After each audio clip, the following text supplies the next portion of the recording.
Parmi les plus grandes énigmes de l'Antiquité, il y a un objet qui tente à montrer que les peuples antiques auraient réussi à créer de l'électricité.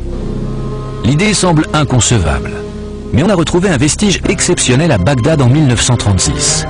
Des archéologues ont mis à jour un tombeau enterré sous la ville et à l'intérieur se trouvait une jarre de Mésopotamie que l'on fait communément remonter entre 250 avant et 250 après Jésus-Christ. Mais que recelait cette jarre mystérieuse? La pile de Bagdad était une petite jarre d'argile avec un bouchon en asphalte. Elle était traversée en son milieu par une baguette en fer, elle-même encerclée par un cylindre de cuivre. Lorsqu'on la remplissait avec une substance électrolytique comme le vinaigre ou le jus de raisin, la jarre produisait un peu plus d'1 volt d'électricité. C'est une découverte fantastique. Nos ancêtres avaient inventé la pile il y a 2000 ans. Nombreux sont les sceptiques face à cette pile vieille de 2 millénaires. Pourtant, il a été prouvé que cette jarre pouvait créer un courant électrique.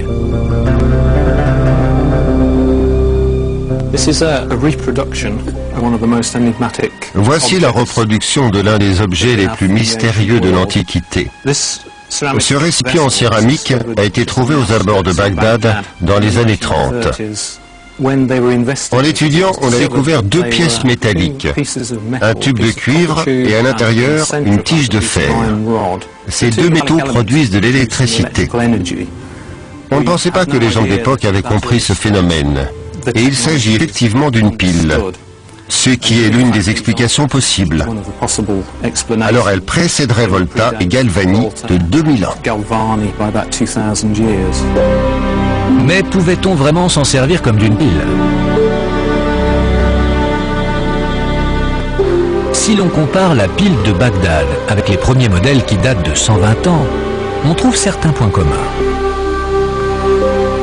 Les premières piles étaient elles aussi faites d'un récipient avec 2 électrodes, positives et négatives, séparées par un fluide électrolytique. Voici des piles du milieu du 19e siècle, telles que le français Georges Leclanché les a inventées en 1867. Ce sont des jarres en verre. À l'intérieur, il y a un pot perméable, au milieu duquel on trouve une baguette de carbone. C'est le pôle négatif. Le pôle positif, c'est cette tige de zinc. Cela fonctionnait comme la pile de Bagdad, c'est-à-dire que cela créait une charge très faible. Si la pile de Bagdad fonctionnait selon le même principe que les premières piles modernes, pouvait-elle donc créer un courant électrique?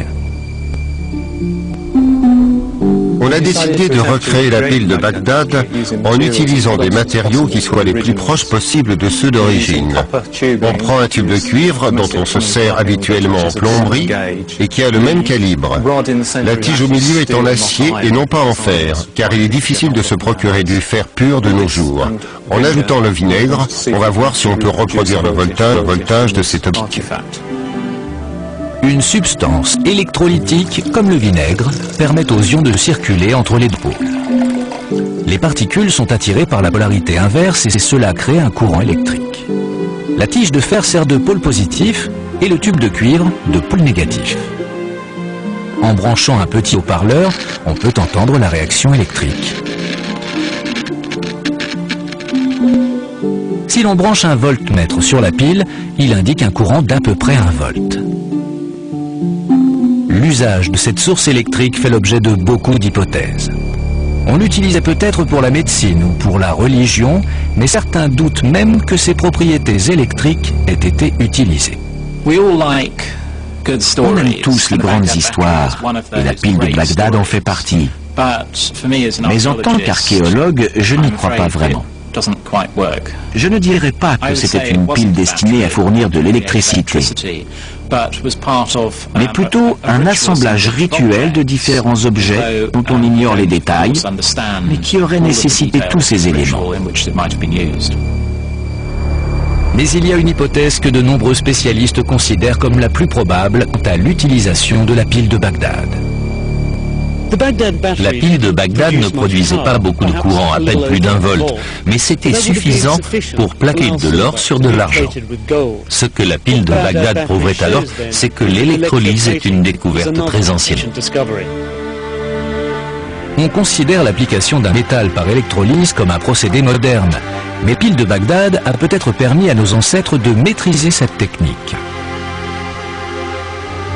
On tente l'expérience en plongeant cette pièce dans une solution d'or, elle-même reliée à 3 répliques de la pile de Bagdad qui libèrent un courant électrique dans le liquide.